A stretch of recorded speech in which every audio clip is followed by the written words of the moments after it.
Okay, so it's the morning. I forgot to video before I started, but my starter didn't grow very much, but it smells right. It has kind of that fermented yeasty smell. So I already measured 50 grams and put it into a container in the fridge. Let me show you. So this is my active starter. It doesn't need to be fed again. It just is going into the fridge and it will be dormant. It'll go dormant and just kind of wait until I'm ready to use it. But in the meantime, I do want to keep activating the other starter so I can actually make a loaf.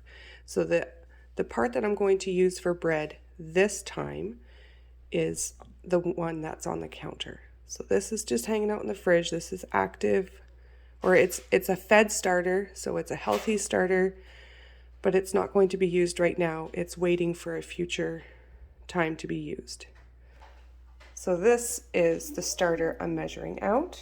I've got 51 grams. I measured that out from what was in the jar.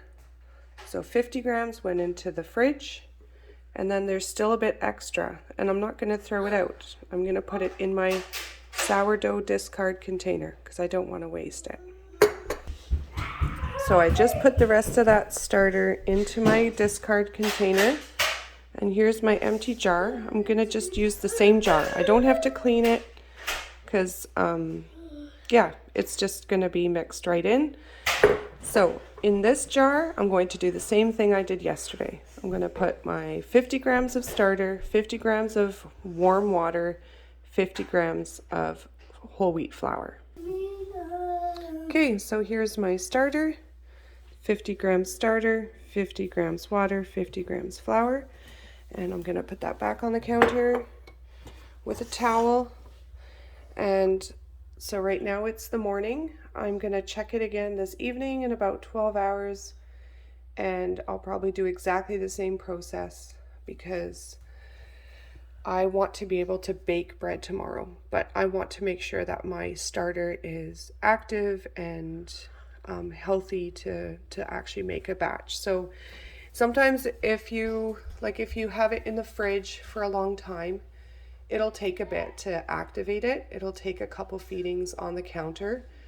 When you feed it, you don't want to put it back in the fridge because the cold will make it become dormant. So if you want to use your starter to make bread, you have to leave it on the counter.